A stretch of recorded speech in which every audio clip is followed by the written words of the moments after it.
আমরা অনেক সময় আমাদের পার্সোনাল ফেসবুক প্রোফাইলে আমাদের নিজেদের পিকচার আমরা সেট করি, প্রোফাইল পিকচার হিসেবে আমরা সেটা সেট করি। বা কোনো সময় যখন পলিসি ভায়োলেশন চলে আসে বা আমাদেরকে যখন ফেস করতে হয়, নিজের এটা যে পেজটা বা আইডিটা যে এটা নিজের, এটা আইডেন্টিফাই করার জন্য অন্তত আমাদেরকে নিজেদের প্রোফাইল পিকচার রাখতে হয়।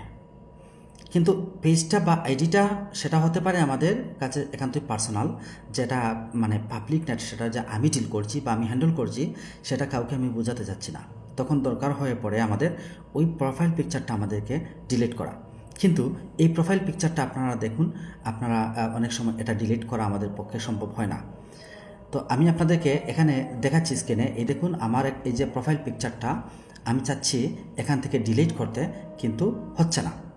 ঠিক আছে, কারণ এখানে যে অপশনগুলো আছে, এই দেখুন আমি আমার প্রোফাইল, এই পেজের একটা প্রোফাইল পিকচার আমি সেট করেছিলাম, ওইটা আমি চাচ্ছি যে আমি ডিলিট করব।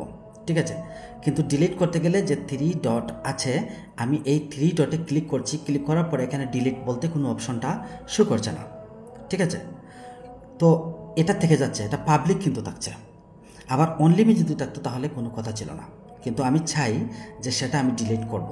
এটা কিভাবে সম্ভব হবে ডিলিট করা, এই প্রক্রিয়াটাই আমি আপনাদেরকে দেখাবো এখন। চলুন তাহলে স্ক্রিনে। তো এই যে প্রোফাইল পিকচারটা, আমি যখন 3 ডটে গেলাম আমি খুঁজে পাচ্ছি না মানে ডিলিট বাটনটা বা ডিলিট অপশনটা। তো এজন্য আমাকে কি করতে হবে, এজন্যে একদম উপরে, এই যে একদম উপরে যে একটা বাটন আছে, যেটা মানে আমাদের প্রোফাইল আইকন, যেটা এটাকে 3 ডট মেনুও বলা যেতে পারে। তো এই আমাদের প্রোফাইল আইকনের উপরে আমি ক্লিক করে দিব। যখন ক্লিক করব, ক্লিক করার পরে এখানে যে আমার প্রোফাইলের যে মানে পেজের যে নামটা আছে এটা শো করতেছে, আপনারা দেখেন, এর উপরে আমরা ক্লিক করে দিব। যখন ক্লিক করব, ক্লিক করার পরে আমাদের এই ইন্টারফেসে যখন আসার পরে আপনারা দেখতে পারবেন এখানে posts, more, videos and more. এই যে মোর অপশনটা আছে, এই যে মোর অপশনটা আছে, এই মোর অপশনটার উপরে আমরা একটু ক্লিক করে দিব। যখন মোর অপশনের উপরে ক্লিক করব, তখন ফটোজ, রিলস, এভরিথিং এখানে আসছে, photos, reels, events and mentions. তো আমরা ফটোজের উপরে ক্লিক করে দিব। যখন ফটোজের উপরে ক্লিক করে দিলাম, দেওয়ার পরে দেখুন এখানে আমি প্রোফাইল পিকচার হিসেবে যেগুলো সেট করেছিলাম সেগুলো এখানে শো করছে। তো এই যে উপরে যে আমার প্রোফাইল পিকচারটা আছে ওইটাই আমি ডিলিট করতে চাচ্ছি। তো এবার আমি এই প্রোফাইল পিকচারের উপরে ক্লিক করে দিচ্ছি। যখন ক্লিক করে দিলাম, দেওয়ার পরে আমার প্রোফাইল পিকচারটা এবার ওপেন হওয়ার পরে আমরা একদম উপরে এসে এখানে এই যে 3 ডট আছে, এই 3 ডটের উপরে ক্লিক করে দিব। যখন 3 ডটের উপরে ক্লিক করব, তখন দেখুন সুন্দরভাবে ডিলিট ফটো নামে একটা অপশন চলে আসছে।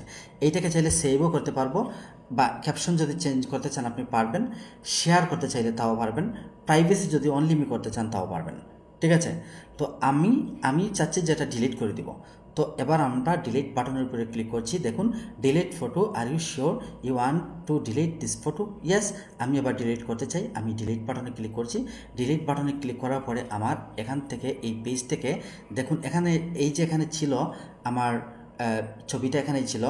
এখন দেখুন তো এখানে আর ছবি আবার নাই, প্রোফাইল পিকচার হিসাবে নাই। এবং আমরা যখন পোস্টে আবার যাওয়ার পরে আমার যেখানে প্রোফাইল পিকচার ছিল আমি সেখানে গিয়ে কিন্তু আমি আর আমার ছবিটা দেখতে পারবো না। ঠিক আছে, আমার ছবিটা যেখানে ছিল সেখানে আমি আর দেখতে পারবো না। তো আমি এখানে আমার প্রাইভেসির জন্য আমি আর দেখাচ্ছি না। ওকে, তো আপনারা এভাবে ট্রাই করতে পারেন। যদি কারো মানে ফেসবুক আইডি বা পেজ থেকে যদি কারো প্রোফাইল পিকচার হিসেবে সেট করা কোনো ছবি ডিলিট না হয়, তাহলে আপনি সেটা এভাবেই গিয়ে ডিলিট করতে পারবেন। ধন্যবাদ সবাইকে। এরকম গুরুত্বপূর্ণ টপিক নিয়ে আপনাদের সামনে হাজির হব, সাথেই থাকুন। আসসালামু আলাইকুম।